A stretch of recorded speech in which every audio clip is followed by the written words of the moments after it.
ગૌહાટીના ભરચક વિસ્તારમાં જાહેરમાં એક યુવતી સાથે છેડતીની ઘટનાના ઊંડા પ્રત્યાઘાતો પડ્યા છે. ઘટનામાં મીડિયા પણ શંકાના ઘેરામાં આવી છે.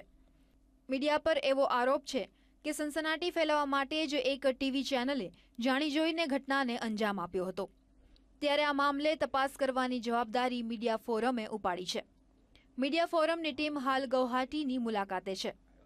ટીમે ગહન તપાસ આદરી ઘટનાના મૂળ સુધી પહોંચવાનો આશાવાદ વ્યક્ત કર્યો છે.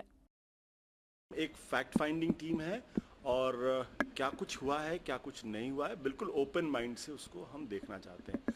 कौन जिम्मेदार है कौन जिम्मेदार नहीं है ये जब हमारी रिपोर्ट कंप्लीट होगी तभी हम बता पाएंगे.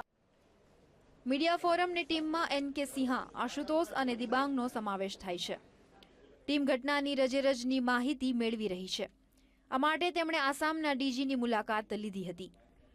ટીમે યુવતીની સાથે છેડતીનો સર્વપ્રથમવાર વિડીયો અને સમાચાર પ્રસારિત કરનારી ન્યૂઝ ચેનલ ન્યૂઝ લાઈવના બોર્ડના સભ્યો સાથે પણ વાતચીત કરી હતી.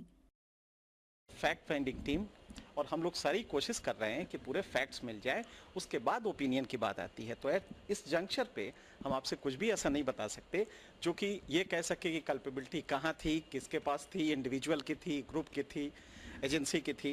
इसलिए अभी उसमें वेट करना पड़ेगा. हम लोग सभी लोगों से मिल रहे हैं जो लोग इसमें डायरेक्टली या इनडायरेक्टली कहीं से भी कनेक्टेड हो सकते हैं. इवन हम लोग चीफ मिनिस्टर से अभी मिले, इसके अलावा डीजीपी से मिले. जो भी उसमें कनेक्टेड हैं हम उनसे भी मिल रहे हैं.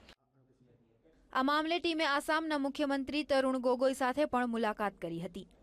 ગોગોઈએ રાષ્ટ્રીય મીડિયાની ભૂમિકાથી નારાજગી વ્યક્ત કરવાની સાથે મીડિયાની કામગીરી પર સવાલ ઉઠાવ્યા હતા. I'm also not happy with this national media also. That of course they also give their own explanation also.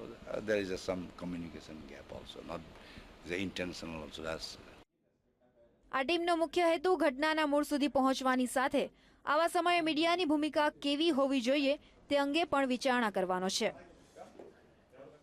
Bureau report, VTV.